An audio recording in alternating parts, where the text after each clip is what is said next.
అందరికీ నమస్కారమండి. తెలుగు కథల సంపుటికి స్వాగతం. నా పేరు శ్వేత. ఈరోజు మనం చెప్పుకోబోయే కథ ఏ ఉగాది వసంత గారు రచించిన పెళ్ళంటే అనే కథను విందామండి. కథలోనికి వెళ్లే ముందు మన ఛానల్ని మొదటిసారిగా చూస్తున్న వారైతే సబ్స్క్రైబ్ చేసుకోవడం మర్చిపోకండి. కథను పూర్తిగా విన్న తర్వాత లైక్ చేయడం, షేర్ చేయడం అస్సలు మర్చిపోవద్దండి. ఇంకెందుకండి ఆలస్యం, కథలోనికి వెళ్ళిపోదాం. అదేంటో సేవ్, పెట్టుకుందామంటే 7 వారాల నగలు లేవు, కట్టుకుందామంటే పట్టు చీనాంబరాలు లేవు.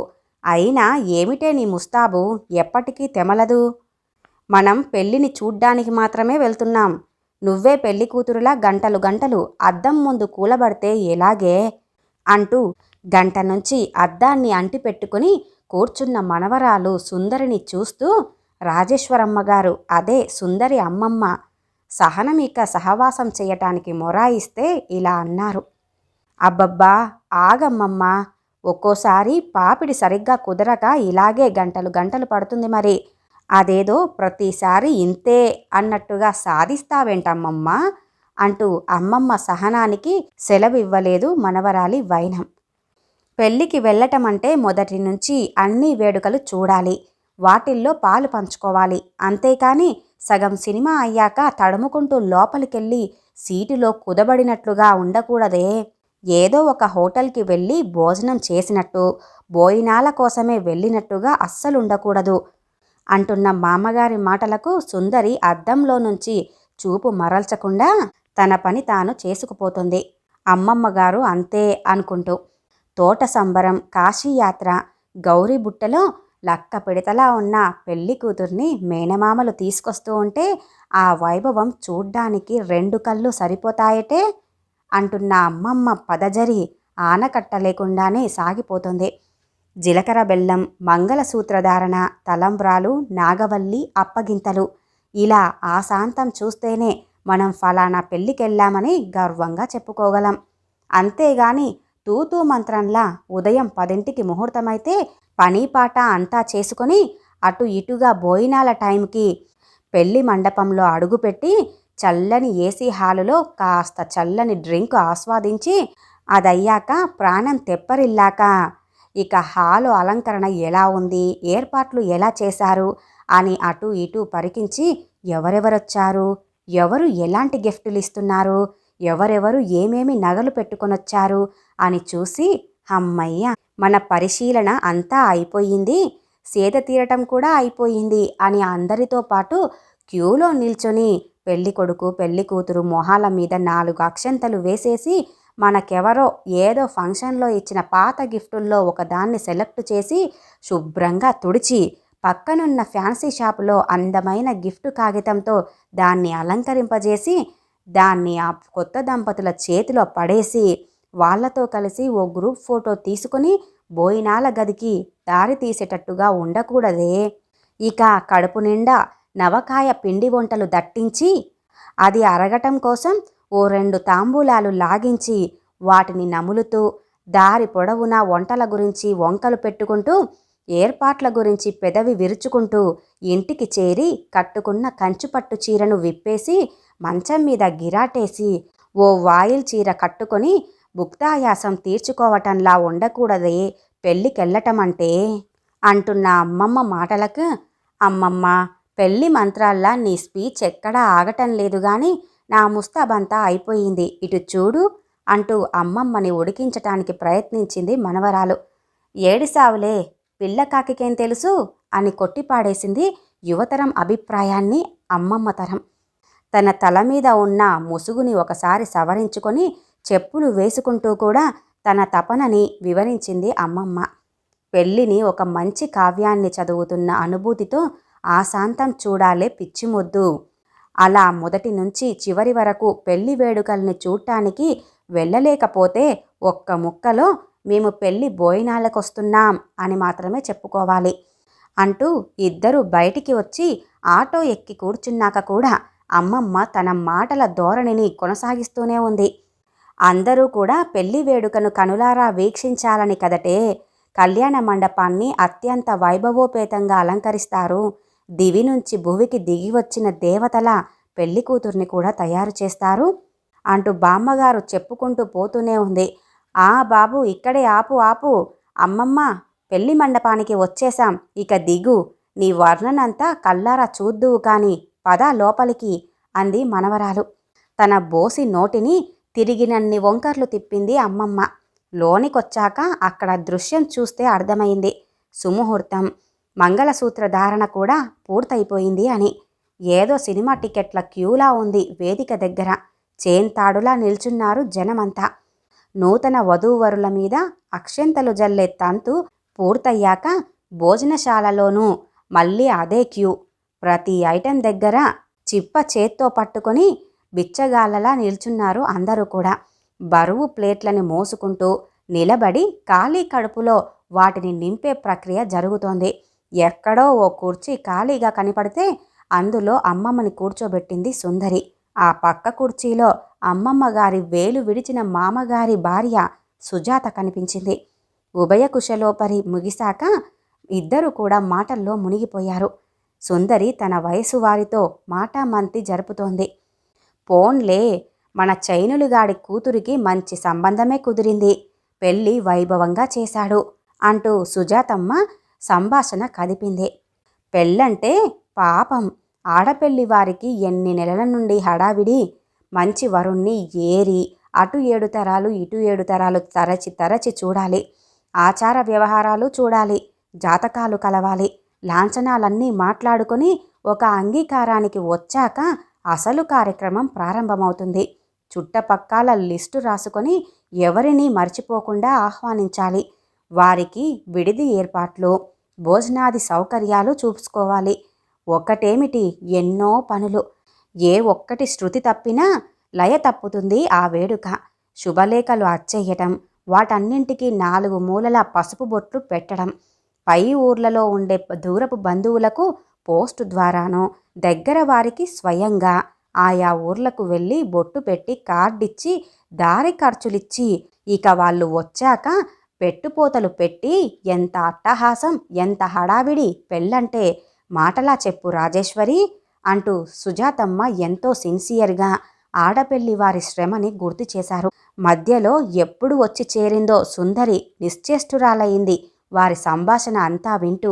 నిజమే కదా, పెళ్ళంటే ఎన్ని వ్యయ ప్రయాసలో కదా అని గాఢ నిట్టూర్పుతో తన స్పందన వ్యక్తపరిచింది. అమ్మమ్మ, చలపతిరావు బాబాయ్ వాళ్ళు వాళ్ళ ఇన్నోవాలో బయలుదేరిపోతున్నారట. వస్తే మనల్ని కూడా ఇంటి దగ్గర దింపేస్తారట. బయలుదేరదామా అంటూ అడిగింది మనవరాలు. అదెంత భాగ్యం తల్లి, పదవే పోదాం. ఆ ఆటోవాడు మన గమ్యానికి చేరుస్తాడో ఇంకెక్కడికన్నా చేరుస్తాడో అన్నంత స్పీడుగా నడిపాడే తల్లి. వచ్చేటప్పుడు ప్రాణాలను అరచేత పట్టుకొని ఆటోలో కూర్చున్నానే అమ్మా. వస్తానత్తయ్యా, ఆరోగ్యం జాగ్రత్త. మళ్ళీ ఇలాగే ఏదో కార్యక్రమంలో కలుద్దాం మరి. అన్నీ దూరబారాలే, రావాలన్నా వెళ్ళాలన్నా అంటున్న అమ్మమ్మగారి మాటలకు ఈ అమ్మమ్మగారికి క్లుప్తంగా మాట్లాడడం అనేదే తన ఖాతాలోనే లేనట్టుంది. అమ్మమ్మగారి అక్కగారి మనవరాలు వనజ, దాని పెళ్ళే ఈ రోజున. వాళ్ళు కార్డు పోస్టులో పంపినప్పటి నుంచి ప్రయాణం కట్టేశారు ఈ పెళ్ళికి. ఏమిస్తే కొనగలం ఈ ప్రేమలు అభిమానాలు అనుకుంది అమ్మమ్మ. అమ్మమ్మ అంటూ హడావిడిగా పిలుస్తూ వచ్చింది సుందరి. ఏమిటే ఆ గావు కేకలు, ఏం కొంపలంటుకున్నాయట ఇప్పుడు అంది మా అమ్మగారు. అదే, మనం ఓ సంవత్సరం క్రితం వెళ్ళాం కదా వనజ పెళ్ళికి. ఆ వనజ విడాకులు తీసుకుంటుందట. అప్పుడు పెళ్లిలో కలిసిన ప్రకాష్ అన్నయ్య ఈరోజు పని మీద మా బ్యాంకుకి వచ్చాడు, తనే చెప్పాడు అంటూ కుండ బద్దలు కొట్టింది సుందరి తనకు తెలియకుండానే. హతాశురాలైంది అమ్మమ్మ. అదేంటే, నిజమేనా? లక్షలు కుమ్మరించి గదనే అంత ఘనంగా పెళ్లి చేశారు అంటూ వాపోయింది అమ్మమ్మ. నిజమే అమ్మమ్మ, వాళ్ళాయన వివేక్ అష్ట కష్టాలు పెడుతున్నాడట. అయ్యో, అదేం చోద్యమే.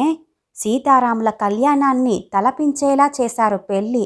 ఇద్దరు కూడా చిలక గోరింకల్లా చూడముచ్చటైన జంట.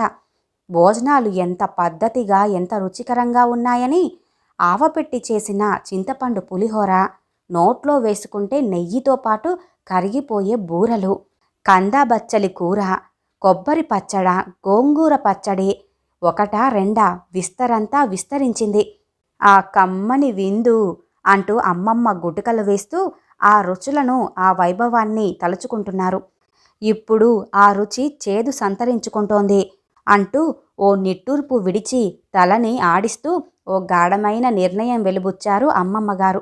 సంప్రదాయాలు సరిగమలను ఆలపించడంలో పక్కదారి పడుతూ ఉంటే చూస్తూ ఊరుకోలేకపోయింది అమ్మమ్మ. ఒంట్లో ఓపిక లేకపోయినా, వయసు సహకరించను అని మొరాయించినా పట్టుబట్టి పనిగట్టుకొని వనజ ఇంటికి దారి పట్టింది అమ్మమ్మ. సుందరి క్యాబ్ బుక్ చేస్తే ఒంటరిగానే పయనమైంది అమ్మమ్మ. వనజ అప్పుడే ఆఫీస్ నుంచి వచ్చినట్టుంది. ఇంకా వివేక్ రాలేదు కాబోలు. ఇక ఆ ఇంట్లో అమ్మమ్మగారి పరిశోధన ఆరంభమైంది. కాఫీలు ఫలహారాలు అయ్యాక తాపీగా ఆలాపనకి ముందు తంబూర శృతి చేస్తున్నట్లుగా, వనజ, ఓ మాట అడుగుతానే, పెద్దముండదాన్ని కదా, తిట్టుకో మాకు. మనసులోని బాధ మాటల్లో కనిపించింది. అది తెలియాల్సిన వారికి తెలిసింది కూడాను. కాదే, ఎంత అట్టహాసంగా ఆకాశమంత షామియానా, భూదేవంత ఫంక్షన్ హాల్లో లక్షణమైన కుర్రాడితో లక్షలు కుమ్మరించి మరీ పెళ్లి చేశాడు కదే మీ నాన్న. ఇప్పుడు చైనులుగాడు ఎంత కుంగిపోతాడే. ఏమైందిరా, ఏంటి మీ మధ్య సమస్య? రేపో మాపో పోయేదాన్ని, కాటికి కాళ్ళు చాపుకున్నదాన్ని, నాకెందుకులే అని ఊరుకోలేకపోయాన్రా. ఈ కాలంలో పెళ్ళిళ్ళు విడాకులు చకచకా అయిపోవటాన్ని చూస్తూ ఉంటే చాలా బాధ కలుగుతోందిరా. మా అక్కే గనుక బతికి ఉండుంటే పిచ్చిది ఎంత కుమిలిపోయేదో అంటూ బర్రున ముక్కు చీదారు అమ్మమ్మగారు పైట చెంగుతో. కళ్ళు ముక్కు తుడుచుకుంటూ తల్లడిల్లిపోయింది ఆ తరుణి. లేదమ్మమ్మ, ఇక నేను అతనితో కలిసి ఉండలేను. ప్రతిదానికి ఎడ్డెమంటే తెడ్డెమంటాడు అంటూ బావురుమంది బాధని కుమ్మరించేస్తూ ఆ నవ వధువు. అంతదాకా తన కన్నీటికి మాత్రమే నేస్తమైన తన చెంగుని మరో కన్నీటి తడికి ఆసరాగా నిలిపింది అమ్మమ్మ. ఏమే, తాగుడు జూదం ముండలతో తిరగటం గట్రా ఏమన్నా ఉన్నాయటే ఆ కుర్రాడికి అంటూ పెళ్లిపీటలు బీటలు బారడానికి అవే పెద్ద సమస్యలుగా మారుతాయని ఆవిడగారి అనుభవం. అందుకే ఆరా తీసింది అమ్మమ్మ. అదేం లేదమ్మమ్మ, వంటల దగ్గర్నుంచి వేసుకునే బట్టల వరకు కూడా నా మాట తీరు, నా నడక, ఇలా అన్నింటికి ఆక్షేపణలు అద్దుతుంటాడు. అన్నింటా వంకలు పెడుతుంటాడు. తనకే అన్నీ తెలుసు అన్నట్టుగా, నాకేమీ చేత కాదన్నట్టుగా ఉంటుంది అతని ధోరణి. ప్రతిరోజు గొడవలే, విసుగొచ్చిందమ్మమ్మ అంటూ మళ్ళీ బావురుమంది వనజ తన బాధని అమితంగా ప్రేమిస్తూ. విషయం గ్రహించింది పెద్దతనం. అయ్యో పిచ్చి తల్లి, ఊరుకో, బాధపడకు అని వనజను తన ఒళ్ళో పడుకోబెట్టుకొని ప్రేమగా పసిపాపను లాలించినట్టే చెప్పసాగింది అమ్మమ్మ. తల మీద నుంచి తెల్లటి ముసుగును పక్కకు తీసి, ఇది చూడు, ఇది మీ తాతగారు మాకు పెళ్ళైన తొలి ఏడాదే వేసిన పచ్చబొట్టు. ఆయన జేబులో ఉన్న ముఖ్యమైన కాగితాలు తీయకుండా బట్టలు ఉతికేశానని కోపంతో తన చేతిలో ఉన్న స్టీలు కంచాన్ని సుదర్శన చక్రంలా నా మీదకు గిరాటేశారు. అది నా మొహాన్ని ముద్దెట్టుకుంది. నెత్తురోడే నా ముఖాన్ని చూశాక పరశురాముడికున్నంత ఆయన కోపం పటాపంచలైపోయింది. మెత్తని గుడ్డ తీసి కట్టుకట్టి పక్కనున్న ఆచారిగారి దగ్గరకు తీసుకువెళ్ళి వైద్యం చేయించారు. తల్లి స్తనాన్ని గ్రోలుతున్న కుర్రాడికి నిద్ర ఆవహించి అది పట్టు తప్పి నోటికి పాలందక అది మళ్ళీ నోట కరుచుకోవటం రాక ఏడ్చే పురుటి గుడ్డులా వలవలా ఏడ్చేశారు మీ తాతగారు అంది అమ్మమ్మ. మరి నువ్వు విడాకులు తీసుకుంటానని మీ అమ్మా నాన్నలకు చెప్పలేదా అమ్మమ్మ? తన బాధలు మినిమైజ్ చేసి అమ్మమ్మ కాపురాన్ని ఎన్లార్జ్ చేసింది వనజ. తాతది తప్పు అని, నీదే కరెక్ట్ అని నువ్వు వాదించలేదా అంటూ వనజ ఉత్సుకత ఊళ్ళు దాటుతోంది. పిచ్చిమొద్దు, తన కలంకాన్ని తన కన్నీటితో ఆయనే కడిగేసుకున్నారు. ఈ విషయం ఇప్పటిదాకా మా ఇద్దరి మధ్యే ఉంది. ఇదిగో ఇప్పుడే నీకు చెబుతున్నాను. ఆ దెబ్బ మానిపోయింది. మేము దాని గురించే మర్చిపోయాం. ఆ తర్వాతే కదా మీ పెదనాన్న రాజ్యమత్తయ్య సుభద్రత్తయ్య పుట్టుకొచ్చారు అంటూ బోసిన్నోరుతో ముసిముసిగా సిగ్గుపడింది అమ్మమ్మ. మరి ఈ దెబ్బ మ్యాటర్ ఎలా సెటిల్ చేసుకున్నారు అంటూ వనజలో ఉత్కంఠ దాగటం లేదు. కాపురంలో ప్రతి చిన్న మాటకి పంతాలు పనికిరావురా. మా మధ్య కూడా చిరాకులు పరాకులు ఉండేవి. బాగా కోపం వస్తే ఓ రోజంతా స్ట్రైక్ చేసేదాన్ని. మర్నాటి నుంచి షరా మామూలే. పిచ్చి సన్నాసి. మా మధ్య జరిగే అంతర్యుద్ధాలు కనీసం మీ పెదనాన్న అత్తమ్మలకి కూడా తెలిసేది కాదు. నమ్ముతావా? తెలిసిందల్లా ఒక్కటేనే వనజ. పెళ్ళంటే మన జీవితం అమ్మా నాన్నల సంరక్షణలో నుంచి వేరొకరి జీవితంతో ముడిపడటం. అమ్మా నాన్నల స్థానం భర్తీ చేయటానికి మన శ్రేయస్సును 100% కోరుకుంటూ వారు నిర్ణయించే ఒక వ్యక్తి భర్తగా రావటం. మంచైనా చెడైనా అన్నీ భర్తే భరిస్తాడని భరోసా. పిచ్చి పెసరకాయ. అమ్మా నాన్నలు తిట్టినా కొట్టినా వారిని విడిచి వదిలిపెట్టి వెళ్ళిపోగలమా? అమ్మకి పనిలో సహాయం చేయడం ఆపేసేవాళ్ళం. నాన్నకైతే ఎదురుపడకుండా తిరిగేవాళ్ళం. అది ఒక్కరోజునే. రాత్రి నిద్రపోతుంటే చల్లగా నిమిరే చెయ్యే నాన్న అంటున్న అమ్మమ్మ మాటలకి లేచి కూర్చొని జుట్టు పైకి ముడేసి కనుబొమ్మలు కూడా ముడేసి, మరైతే అమ్మమ్మ ఒక్కసారి కూడా తాతది తప్పు అని ఆర్గ్యూ చెయ్యలేదా నువ్వు అంటూ అడిగింది వనజ. నాకన్నా వయసులో పెద్ద, పైగా పట్టభద్రుడు, 10 మందితో కలిసి నౌకరి వెలగబడుతున్న మీ తాతకి తెలియదటే ఏది తప్పో ఏది ఒప్పో అందావిడ. అది కాదమ్మమ్మ, అలా నువ్వేమీ చెప్పకపోతే పలుచనైపోతావు కదా. నీ సెల్ఫ్ రెస్పెక్టుని పణంగా పెట్టేశావు కదా. నీకలా ఎప్పుడూ అనిపించలేదా అమ్మమ్మ అంటూ అడిగింది వనజ. ఏంటది? సెఫీ లెసెట్టా అంటే ఏంట్రా? చదువుకోలేదు కదా, నాకు తెలీదు మరి అంటూ అమాయకత్వం ఆవులించింది అమ్మమ్మ. అదే అమ్మమ్మ, ఆత్మాభిమానం దెబ్బతింటుంది కదా అంది వనజ. నీ ముఖం, నీ తెలివి తెల్లారినట్టే ఉంది. మొగుడు పెళ్ళాలు ఒకే నాణానికి ఉన్న బొమ్మ బొరుసును. వారిలో అభిమానం ఉండాలి కానీ ఆత్మాభిమానం కాదురా. మేమిద్దరం ఎప్పుడూ వాదించుకోలేదు ఏ విషయంలోనూ. ఆ పని చేసేది బారిస్టర్ పట్టా పుచ్చుకున్న వాళ్లే కదా అంటూ మరోసారి అమ్మమ్మ అమాయకత్వం తన ఉనికిని చాటింది. తన మాటలో అత్యంత శ్రద్ధతో వనజ వింటుందని గ్రహించి తన మాటల వానని జడి వానలా మలిచింది అమ్మమ్మగారు. పెళ్ళంటే పందిళ్ళు, సందళ్ళు, చుట్టాలు, పక్కాలు, వేడుకలు ఇవే కాదమ్మా. పెళ్ళి చేయటం అంటే తల్లిదండ్రులకి ఓ యజ్ఞం, ఓ పరీక్ష, ఓ దీక్ష. ఏళ్ళు ఊళ్ళు కష్టపడి సంపాదించిన ధనాన్ని పిల్లల పెళ్ళిళ్ళకే కేటాయిస్తారు. పిల్లలకి అన్ని విధాలా సరిపోయే సంబంధాలు వెతకటం, ఆ కుటుంబ నేపథ్యం, పద్ధతులు, ఆచార వ్యవహారాలు, పిల్లవాడి ప్రవర్తన ఎలాంటిది, ఏమైనా దురలవాట్లు ఉన్నాయా, జాతకాలు సరిపోయాయా ఇత్యాదులన్నీ చూసి అన్నీ సరిపోతేనే కట్న కానుకలు, బేరసారాలు, పెట్టుపోతలు మొదలైనవన్నీ కూడా ఓ 4-5 దఫాలుగా కలిసి చర్చించి ఓ అంగీకారానికి వచ్చాక ముహూర్తాల మాట ముందుకొస్తుంది. ఏర్పాట్లు ఎలా ఉండాలి, భోజనాల్లో ఏ ఏ పదార్థాలు ఉండాలి అనే విషయం దాకా కూలంకుషంగా చర్చించి అప్పుడు నిర్ణయిస్తారు మన తల్లిదండ్రులు. మనం వేసుకునే బట్టలనే 1కి 10 సార్లు చూసి కొంటారు మన తల్లిదండ్రులు. మనం తినే తిండి కూడా ఆరోగ్యాన్ని బలాన్ని ఇచ్చేదే అని నిర్ణయిస్తారు. ఇవాళ వేసుకుంటే రేపు చిరిగిపోయే బట్టల విషయంలోనూ, నేడు తిన్నది రేపటికి మలం అయ్యే ఆహారంలోనే అత్యంత శ్రద్ధ తీసుకునే మన అమ్మా నాన్నలకి తెలీదా మనం ఎక్కడ సుఖపడతామో?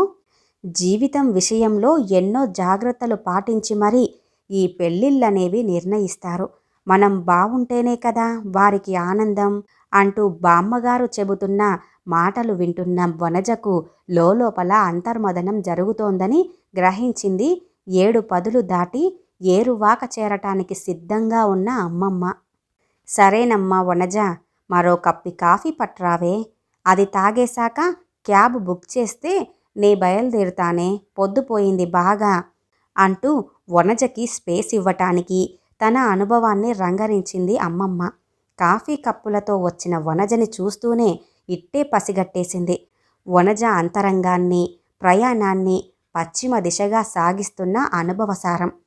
కాఫీ చాలా బాగా పెట్టావే వనజ. నా ఆయుష్ కూడా పోసుకుని నిండు నూరేళ్లు పచ్చగా బతకాలే తల్లి నువ్వు అంటూ మనవరాలిని ముద్దాడింది అమ్మమ్మ. అమ్మా వనజ, ఉద్యోగం నీకు జీతాన్ని మాత్రమే ఇస్తుంది. అక్కడ నీ పెట్టుబడి, నీ తెలివితేటలు కష్టం. దాన్నే వదలలేకపోతున్నావు. అదేంటది? సెఫీలెసెట్. దానికోసం నీ ఆఫీసులో నీ బాసు ఎప్పుడు ఏమీ అనలేదా? ఆలోచించు.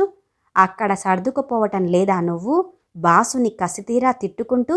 అయినా సరే వాడిచ్చే జీతం కోసమే కదా సెఫీలెసెట్ని వదులుకుంటున్నావు. మరి నిన్ను ఓ ఇంటిదాన్ని చేయటానికి మీ అమ్మ నాన్న వారి జీవితాన్ని పెట్టుబడిగా పెట్టారు. పెళ్ళి నీకు జీవితాన్నిస్తుంది. జీతం ఇచ్చే ఉద్యోగం కోసమే నీ సెఫీలెసెట్ని వదులుకున్న దానివి. మరి జీవితాన్ని సార్థకం చేసే పెళ్ళికి ఎంత విలువనివ్వాలి? వనజ, నీ మొగుడు మరీ కసాయివాడు, పనికిరానివాడు అయితే పెద్దలైన మేమే హద్దుల్ని పక్కకి జరిపి కఠిన నిర్ణయాలు తీసుకుంటాం. మాకు కావాల్సింది నిండైన మీ జీవితం ఆనందమయం కావటమే అంటున్న అమ్మమ్మ మాటలకి వనజ కంటతడి అమ్మమ్మ కను సన్నలని దాటిపోలేదు. ఈ కుర్రాడు నచ్చలేదని విడిపోయి ఎల్లకాలం ఇలాగే ఒంటరిగా ఉండిపోలేవు కదా. మరో వ్యక్తిని వివాహమాడే ముందు అతనితో అన్నీ కుదరాలి కదా. అతని కుటుంబ నేపథ్యం, ఆచార వ్యవహారాలు, తీరు తెన్నులు అన్నీ చూసుకోవాలి కదటే అన్న ప్రశ్నకు వనజలో జరుగుతున్న అంతఃకరణ శుద్ధికి మరింత ఎరువు వేశారు అమ్మమ్మ. మన సమాజం ఎంత జెట్ స్పీడులో ముందుకు సాగిపోతున్నా అది అమెరికా సంస్కృతిని వంటబట్టించుకోవటంలోనే కానీ వేళ్ళూనుకుపోయిన మన సంప్రదాయాలను దాటి కాదు. అమెరికా ఎన్నటికీ ఇండియా కాలేదు. ఇండియా ఎన్నటికీ అమెరికా కాలేదు. సప్త సముద్రాలంత తారతమ్యం ఉంది వీటి మధ్య. మొన్న మధ్య టీవీలో చూశానే, పెళ్ళికి ముందే కాపురం పెట్టేస్తారట, పిల్లల్ని కూడా కనేస్తారట. అదేంటది? నువ్వన్నావే సెపిలిటీసీ అనే సమస్య వస్తే బేషుగ్గా విడిపోతారట. మళ్ళీ వేరే వాడిని పెళ్లి చేసుకుంటారట. అక్కడ కాలమాన పరిస్థితులను అనుసరించి చట్టాలు కూడా రూపొందించారట. విడాకుల చట్టం అక్కడ చాలా సులువుగా ఉంటుందట. ఓ 3 పెళ్ళిళ్ళు 6 విడాకులు తీసుకున్న మహనీయులు రాశారేమో చట్టాలక్కడ. అంతఃకరణ శుద్ధి పూర్తయి పశ్చాత్తాపం వైపు వడివడిగా అడుగులు వేస్తోంది వనజ. కన్నీటిని తుడుచుకోవటం కూడా మర్చిపోయి విస్తూపోయి వింటుంది వనజ అమ్మమ్మ మాటలను. ఏ చదువు లేని, ఏ దేశాలు తిరగని అమ్మమ్మలో ఎంత పరిపక్వత! వనజని గుండెలకు హత్తుకొని ప్రేమగా తల నిమురుతూ గీతా గోవిందం వినిపిస్తోంది అమ్మమ్మ. వనజ చెవికి మాత్రమే వినపడేటట్టుగా మందర స్వరంతో. మంద్రం ఎంత మాధుర్యమో మనకందరికీ తెలుసు. మన సంప్రదాయాలు, ఆచారాలు వేరమ్మా. మనం వివాహ బంధానికి శాశ్వతపు పసుపులు అద్దుతాము, జీవితాంతపు నలుగు పెట్టాము. ఇక్కడ విడాకులు చాలా కఠినతరం. ఎందుకంటే మన సంప్రదాయాన్ని సుసంపన్నం చేయటానికి అవి అలా రూపొందించబడ్డాయి.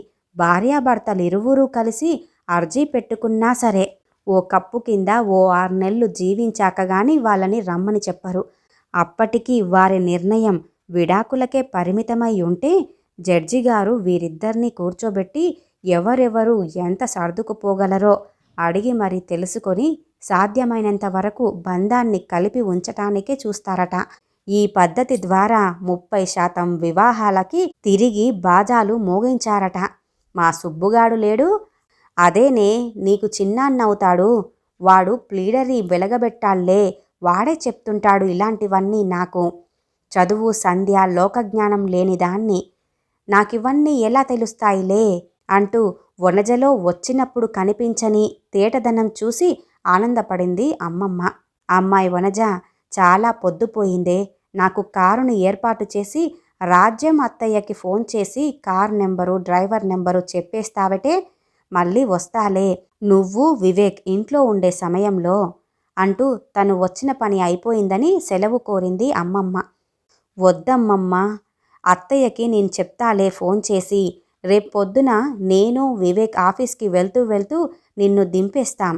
ఈ రాత్రికి ఇక్కడే ఉండిపో అమ్మమ్మ అంటూ గారాలు పోయింది వనజ. మినపరొట్టె, బెల్లం పాకమంటే నీ మనవడికి చాలా ఇష్టం. నీకు కావాలంటే కాస్త మెత్తగా వేస్తాలే, ఇగుళ్లతో చప్పరిద్దువుగాని అంటూ అమ్మమ్మకి రేడియోలో పాత మధురాలు అంటే ఇష్టమని ఎఫ్ఎం పెట్టి వంటింట్లోకి అడుగులు వేసింది వనజ. పెళ్ళంటే నూరేళ్ల పంట అంటూ శుభ్రంగా ఒత్తులన్నీ నొక్కి ఒక్కానిస్తూ బాలసుబ్రహ్మణ్యం గారు పాడుతున్నారు చక్కని పాట. ఈ కథ ఇంతటితో సమాప్తమండి. విన్నారుగా మన పద్ధతుల గురించి, ఆచారాల గురించి, సంప్రదాయాల గురించి చక్కగా వివరిస్తూనే తన మనవరాలి కాపురాన్ని ఎలా తీర్చిదిద్దిందో ఈ అమ్మమ్మ. మరి ఈ కథ మీకు నచ్చినట్లయితే లైక్ చేయండి, షేర్ చేయండి, అలాగే సబ్స్క్రైబ్ చేసుకొని మన ఛానల్ని ఎంకరేజ్ చేయండి. మీ యొక్క విలువైన అభిప్రాయాలను కూడా కామెంట్ రూపంలో తెలియజేయండి. ఇంత మంచి కథను మనకు అందజేసిన ఉగాది వసంత గారికి ధన్యవాదాలు తెలియజేసుకుంటున్నానండి. మరొక మంచి కథతో మళ్ళీ కలుద్దామండి. నమస్కారం.